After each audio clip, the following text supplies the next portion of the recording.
to the 2023 Michigan DMV written test. This test has 60 questions with explained answers to help you prepare for this test. Before we get started, don't forget to jumpstart that like button to keep this channel running. Now here is your DMV instructor to walk you through the questions. Question 1. The line between 2 points extends from your eyes in order to focus A. Field of view, B. Line of sight, C. Fringe vision, D. Following distance. The correct answer is B. Line of sight. Line of sight is the visible path of travel from your vehicle to the target area. Your line of sight can also be blocked by other objects, such as large trucks, parked cars, curves, or hills in the road, etc. Question 2. What does the term blind spots refer to when operating a vehicle? A. Areas that you can't see from your vehicle. B. Places non-seeing people cross the road. C. Areas that other drivers can't see from their vehicles. D. Both A and C are correct. The correct answer is D. Both A and C are correct. There are areas that you, as the driver, will not be able to see around your vehicle that a pedestrian or another vehicle might be in. Likewise, there are areas around other vehicles that the driver will not be able to see your vehicle if your vehicle should enter them. It is important that you are aware of these areas to avoid potential collisions. Question 3. How close to an intersection is it safe to pass another vehicle? A. 20 feet. B. 75 feet. C. 100 feet. D. 50 feet. The correct answer is C. 100 feet. You should not pass another vehicle within 100 feet of an intersection, railroad crossing, tunnel, crosswalk, or underpass. There is not enough time for you or others to stop or react to prevent a collision. Question 4. When there are multiple lanes to drive in, which lane should you drive in? A. The fastest traveling lane. B. The rightmost lane. C. The leftmost lane. D. The middle lane. The correct answer is B. The rightmost lane. Traveling in the right lane keeps the other lanes open for passing and emergency vehicles. Question 5. How much faster than the posted speed limit is it legal to travel? A. 1 mile per hour. B. 5 miles per hour. C. The posted speed limit is just a suggestion. You can travel whatever speed you are comfortable driving. D. You should never travel more than the posted speed limit. The correct answer is D. You should never travel more than the posted speed limit. Traveling faster than the posted speed limit poses a safety risk for you and others. You will have reduced time to react to safety hazards, and the risk of collision-related serious injury or death increases at faster speeds. Question 6. How far from the curb should you park when parallel parking? A. At least 6 inches. B. No more than 12 inches. C. At least 12 inches. D. No more than 6 inches. The correct answer is B. No more than 12 inches.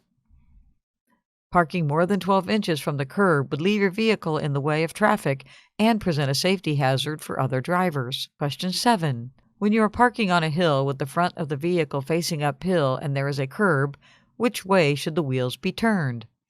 A. Away from the curb. B. Towards the curb. C. Straight.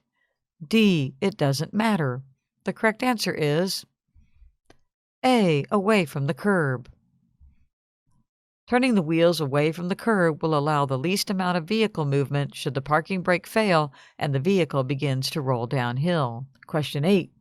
When you are parking on a hill with the front of the vehicle facing downhill and there is a curb, which way should the wheels be turned?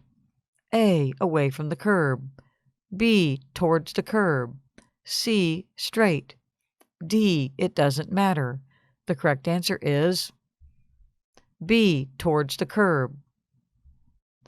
Turning the wheels towards the curb will allow the least amount of vehicle movement should the parking brake fail and the vehicle begins to roll downhill. Question 9. On a street that allows parking but also has a fire hydrant, how far must you park from the fire hydrant? A. At least 25 feet. B. At least 15 feet. C, at least 10 feet. D, at least 5 feet. The correct answer is C, at least 10 feet. Leaving at least 10 feet of space allows emergency responders adequate space to access the fire hydrant in case of an emergency. Question 10. When is it okay to park in front of mailboxes? A. On Sundays and holidays when mail won't be delivered. B. Never. C. After mail has been delivered for the day. D. If you're only leaving the vehicle for a few minutes. The correct answer is B. Never. It is never okay to block a mailbox even if mail has already been delivered. Someone may still need access to the mailbox to check their mail. Question 11. If your vehicle breaks down on the highway and you must leave it overnight, what kind of visible lighting must you have on the vehicle? A. The vehicle's bright headlights will alert other drivers of the vehicle's presence. B. None. If the vehicle is broken down, the lights probably don't work. C. At least one yellow or amber light at the front and red light at the back visible from at least 500 feet. D. At least one yellow or amber light at the front and red light at the back visible from at least 1,000 feet. The correct answer is C. At least one yellow or amber light at the front and red light at the back visible from at least 500 feet. Proper lighting on a broken-down vehicle on the side of the road in the dark will prevent distractions and collisions. Question 12. If the passengers in your vehicle don't want to wear their seatbelt, it is their responsibility. Is it considered your responsibility or the driver's? A. The passengers. B. The driver's. C. The driver's only if the passenger is a minor child. D. The driver's only if the passenger is in the front seat. The correct answer is B. The driver's. The driver is in control of the vehicle and doesn't have to move the vehicle until everyone is buckled up. The driver is ultimately responsible for the safety of everyone in the vehicle. Question 13. This type of vision is used to judge depth, your vehicle's lane position, and other objects close to your intended path of travel. A. Central vision. B. Path of travel. C. Fringe vision. D. Braking distance. The correct answer is C. Fringe vision. Fringe vision helps a driver by altering the central vision and judging a vehicle's speed and distance. Question 14. When traveling with children, which children need a car seat or booster seat? A. An infant under 20 pounds. B. A 5-year-old under 40 pounds. C. A 7-year-old under 60 pounds. D. All of the above. The correct answer is D. All of the above. All of these children are under the weight limits and age limits to ride without a proper car seat or booster seat. Small children's bodies are not fully developed, and the risk of injury or death is far greater for them than it is for older children or adults in even a small collision. Question 15. When is it safe to leave children in the vehicle? A. If you leave the keys in it and leave it running so the air conditioning or heat stay on. B. If you'll be right back. C. If it is daytime. D. Never. The correct answer is D. Never. Children should never be left in a vehicle without supervision. The vehicle could quickly become too hot or cold. Someone could break in and abduct or harm the children, or the vehicle could be involved in a collision while you are away. Question 16.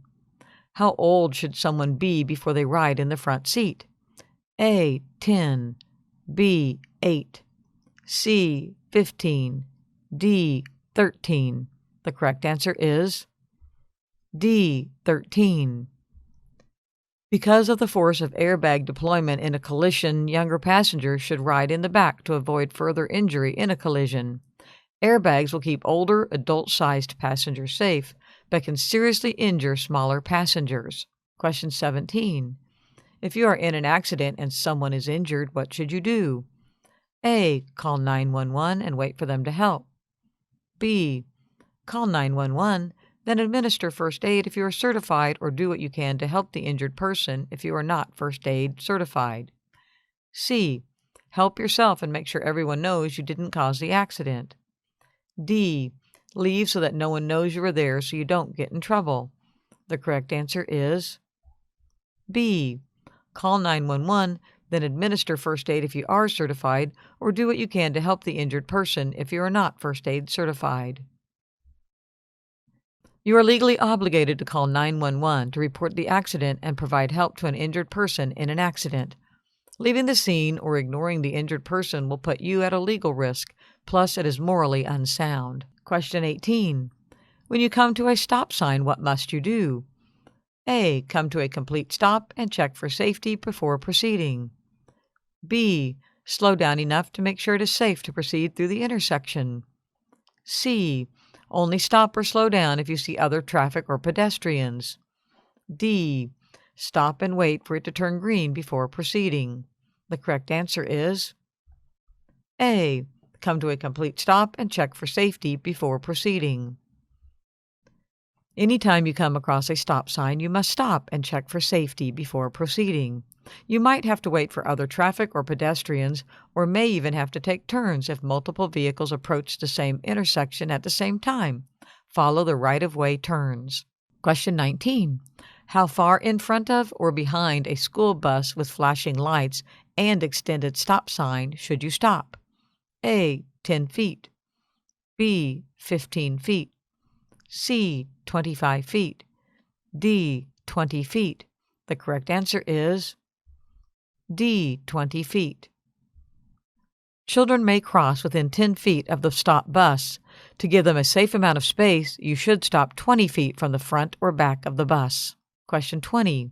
If you pass a school bus when it has flashing lights and a stop sign extended, how many hours later may you be arrested by a police officer? A. 1 hour. B. 8 hours.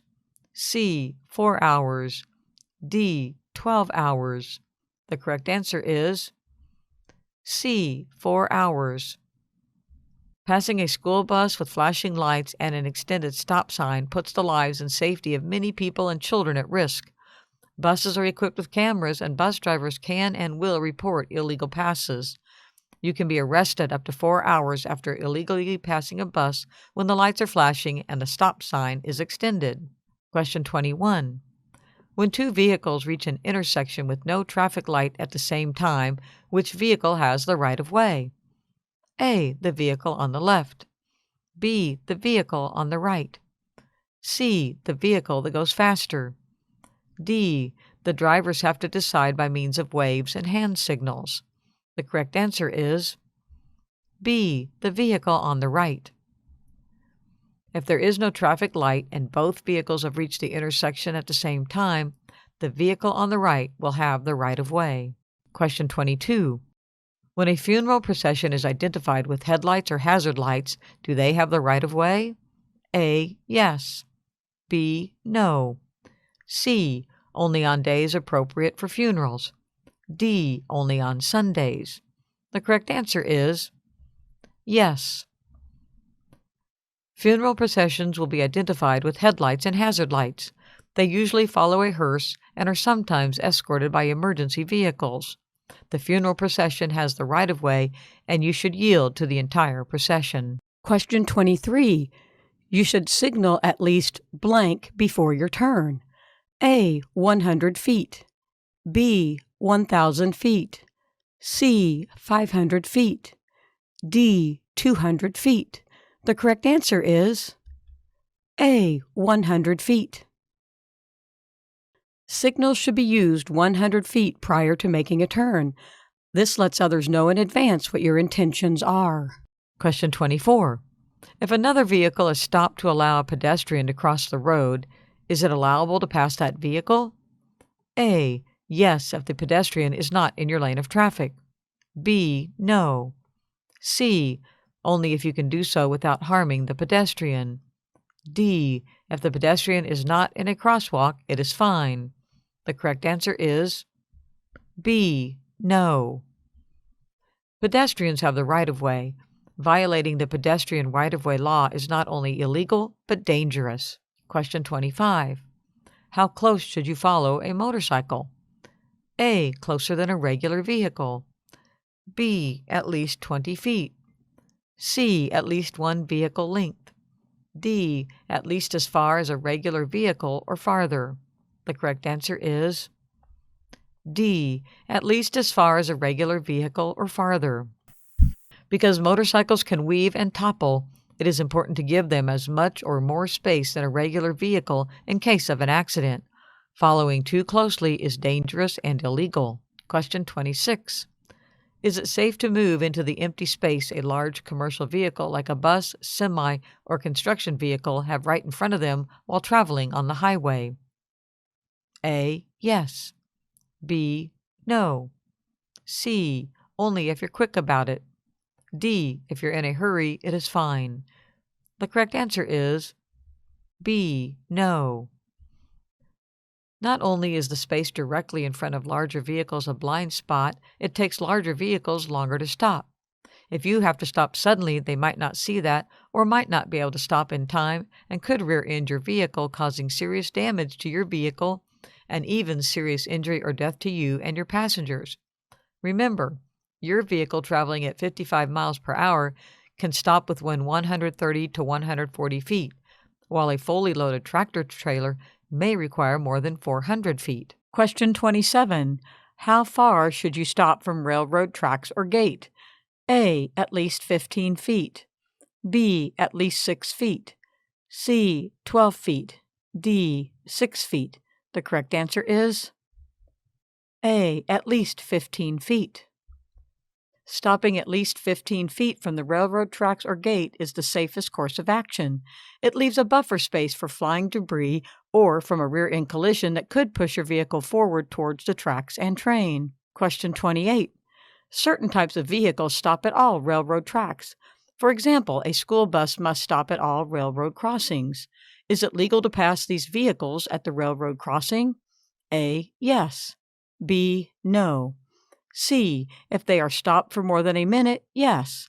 D. If they are stopped for more than 30 seconds, yes. The correct answer is B. No. If you are within 100 feet of a railroad crossing, it is dangerous and illegal to pass any vehicle. Question 29. If you approach an intersection with a traffic light, but the traffic light is not operational, how should you treat the intersection? A. A free-for-all. Vehicles can just go and people should look out for themselves. B. Uncontrolled or like a stop sign. Vehicles should take turns. The one on the right has the right-of-way. C. Vehicles on the main road will have the right-of-way. Vehicles on the other road will have to wait. D. All of the above, depending where you are. The correct answer is B. Uncontrolled or like a stop sign. Vehicles should take turns. The one on the right has the right-of-way. If the traffic lights are unoperational, the intersection should be treated as an uncontrolled intersection, like a stop sign. Vehicles should take turns moving through the intersection, yielding right-of-way to the vehicle furthest to the right, or first to arrive at the intersection. Question 30. Is it acceptable to enter the intersection if you would be unable to pass entirely through the intersection due to stopped or slow traffic blocking your path ahead? A. Yes, as long as you do so while the light is green. B. Yes, as long as you enter before the light turns red. C. Yes, if you think you can clear the intersection before the light turns red. D. No. The correct answer is D. No. If your path is blocked by slow or stopped traffic, you must wait for that traffic to move, even if your traffic light is green, if it means you will be blocking the intersection. You could end up stuck in the intersection when the light turns green for cross traffic or blocking the path of emergency vehicles. It is dangerous and illegal. Question 31.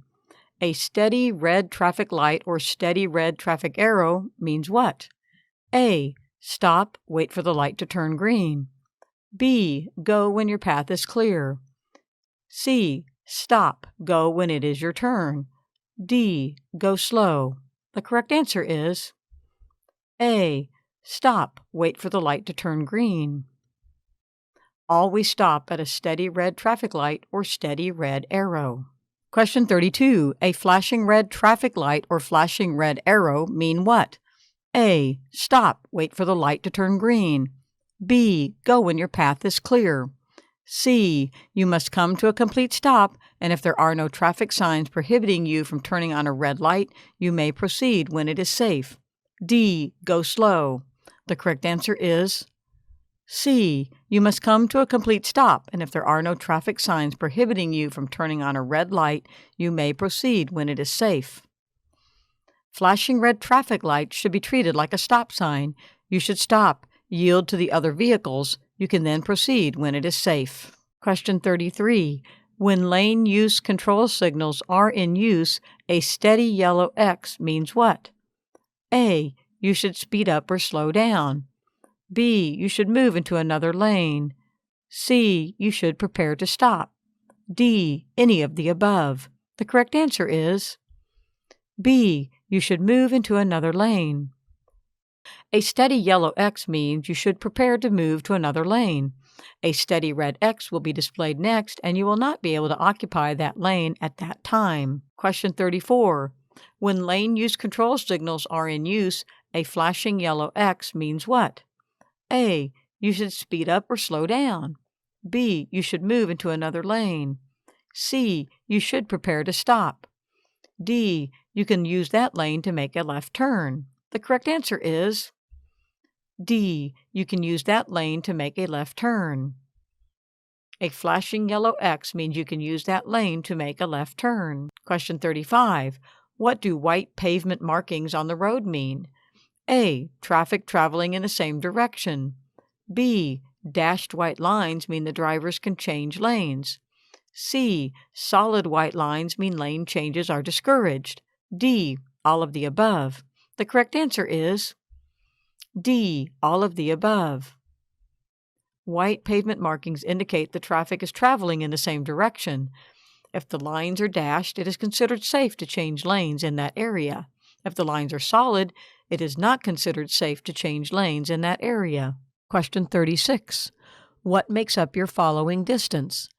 A. Distance between your vehicle and other roadway users.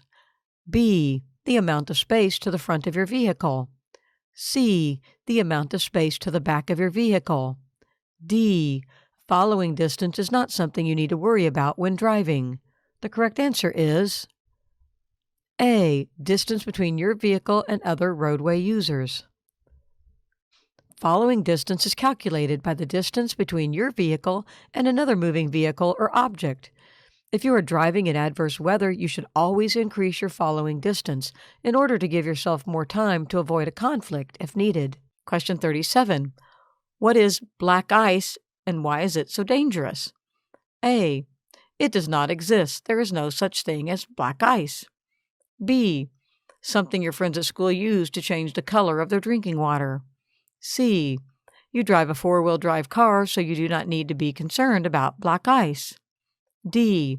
A thick coat of highly transparent ice, which means it blends into the road well and makes it harder to see. The correct answer is D. A thick coat of highly transparent ice, which means it blends into the road well and makes it harder to see. Black ice is very hard to see. This is what makes it so dangerous. When driving in colder temperatures and the pavement is wet, there is always a chance for black ice to occur. Black ice frequently occurs when the sun warms snow and ice during the day, temperatures drop once the sun goes down, and the snow and ice that turned into water will now freeze, making it hard to see. An area of the roadway might look wet when indeed it is ice. Be prepared when driving during these types of situations.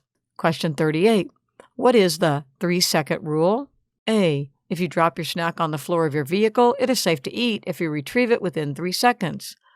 B. You can use your cell phone if it is only for 3 seconds. C. It helps you adjust your following distance when following another vehicle. D. It is how fast you should put on your seatbelt upon entering the vehicle. The correct answer is C. It helps you adjust your following distance when following another vehicle. When following another vehicle, pick a fixed point of reference like a light pole and count off 3 seconds. If you don't finish counting 3 seconds before reaching the point of reference, you are following too closely and need to slow down to adjust your following distance. If road conditions are poor or your vehicle is larger, increase the rule to 4 or 5 seconds. Question 39. Define visual lead. A. Area from the front of the vehicle that helps you gather information from the driving scene. B. A line that extends from the back of your vehicle. C. The area around your vehicle. D. All of the above. The correct answer is A. Area from the front of the vehicle that helps you gather information from the driving scene. Visual lead is an area of 20 to 30 seconds from the front of your vehicle. This helps you gather and process as much information as you can about the driving scene. Question 40.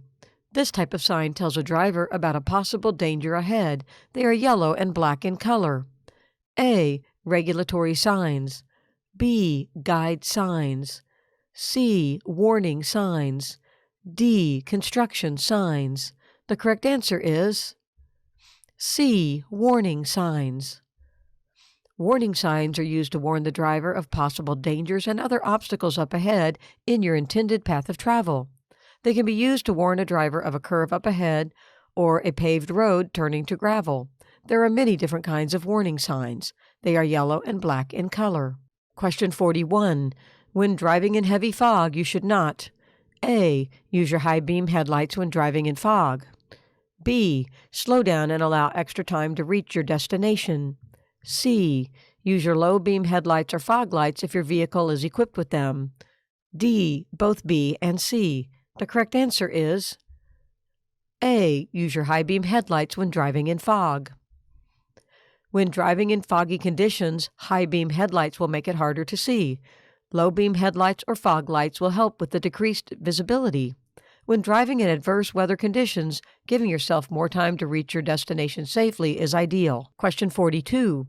This type of sign tells the driver about specific laws they must obey. A. Warning signs. B. Regulatory signs. C. Guide signs.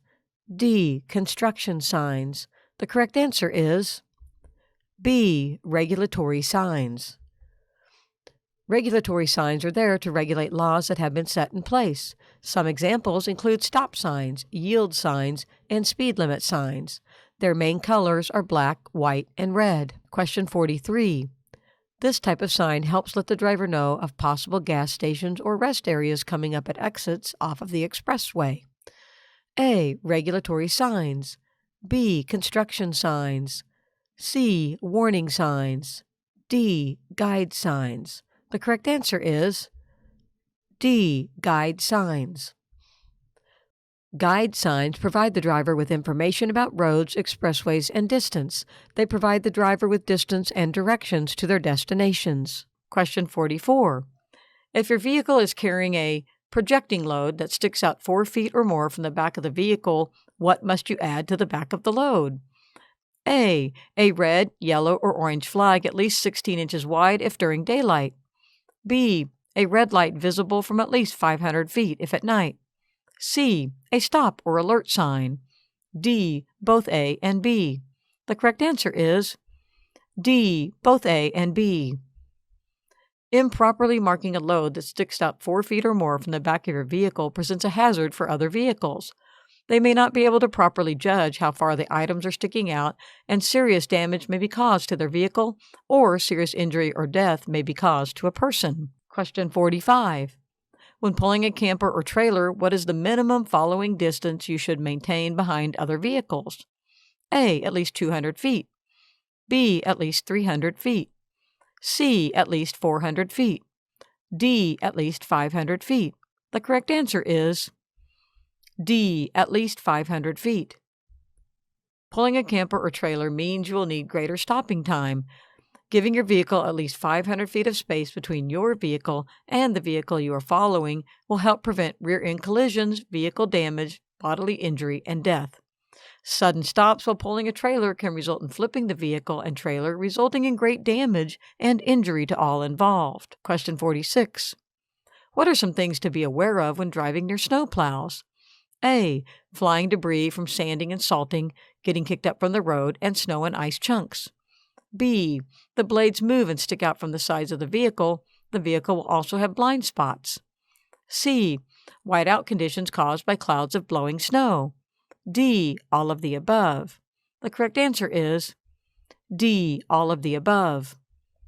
Snow plows do make the road safer to travel during winter conditions.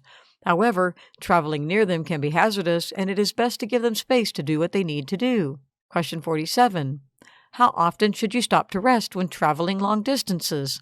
A. When you get bored. B. When you are hungry or have to use the restroom. C. Every 100 miles or every 2 hours. D. When you feel tired. The correct answer is C. Every 100 miles or every 2 hours. It is easy to quickly become tired when traveling long distance, even if you are well rested. Stopping every 100 miles or a couple of hours to get out of the vehicle and move around gives your body a chance to stretch, loosen up, and get your circulation going. This is an opportune moment to grab a bite to eat and use the restroom too. Question 48. Which of the following items listed below can affect your ability to drive safely? A. Over-the-counter medications. B. Illegal drugs. C. Marijuana. D. All of the above. The correct answer is D. All of the above. Alcohol, marijuana, and other illegal drugs affect your ability to drive safely. Over-the-counter medications, such as Benadryl, which can cause drowsiness and affect your ability to drive safely. Question 49. Which of the following defines hydroplaning best? A. When you drive your vehicle on a lake or other body of water. B. When water collects under your vehicle's tires so that they no longer make contact with the road. C. When you drive in the rain. D. When you drive so fast in the rain it feels like flying. The correct answer is B. When water collects under your vehicle's tires so that they no longer make contact with the road. Hydroplaning is dangerous. You can easily lose control of the vehicle and hit another vehicle or go off the road when hydroplaning. If you find yourself in a situation where your vehicle is hydroplaning, take your foot off the accelerator until the tires make contact with the road again and you regain control of the vehicle. Question 50. Which of the following is the best alternative you can do instead of drinking and driving?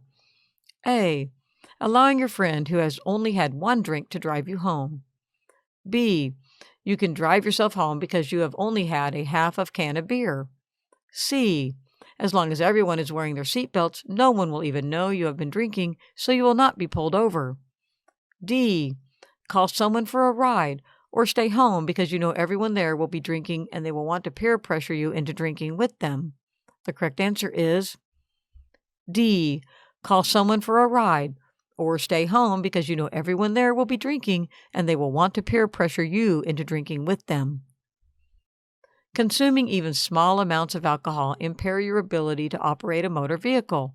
If you have been drinking and drove your vehicle there, leave your vehicle there until tomorrow and call your parents, a rideshare, or anyone that has not been drinking. That can get you home safely. Question 51. If an oncoming vehicle is approaching in your lane, what should you do?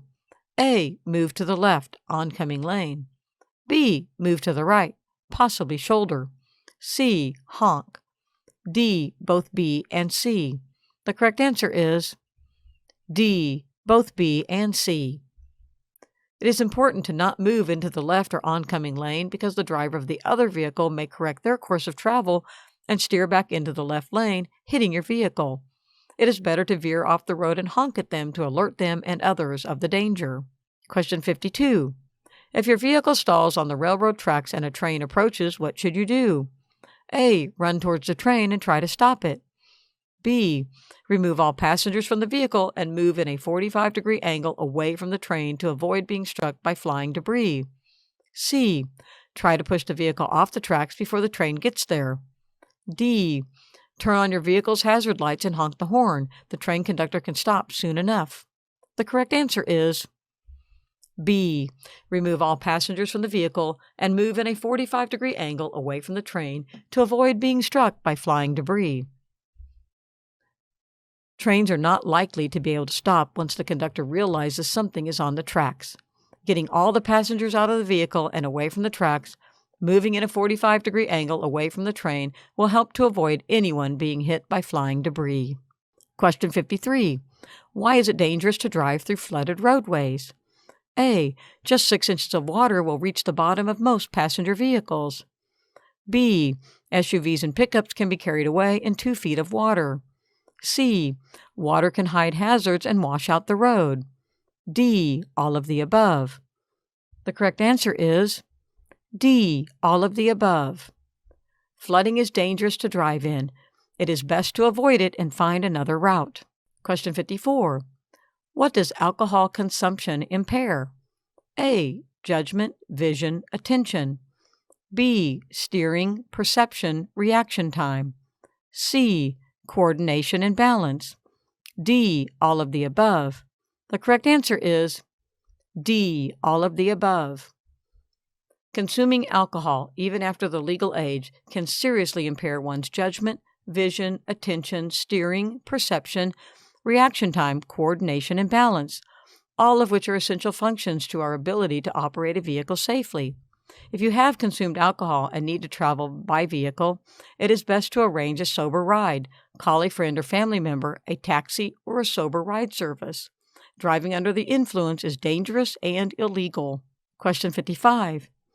If your headlights suddenly go out, what should you do? A. Try using your vehicle's fog lights, if the vehicle is equipped with them, turn signals, hazard lights, or parking lights to steer off the road to a safe area. B. Stop immediately and call for help. C. Slam on the brakes. D. Pull over wherever you are, pop the hood, and try jiggling the wires. The correct answer is A. Try using your vehicle's fog lights if the vehicle is equipped with them, turn signals, hazard lights, or parking lights to steer off the road to a safe area. Using another light to substitute until you can pull over in a safe area is the best solution.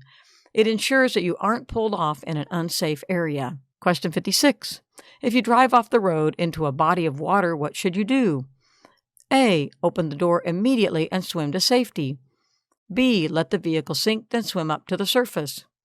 C. Nothing, the vehicle will float, just steer back towards land.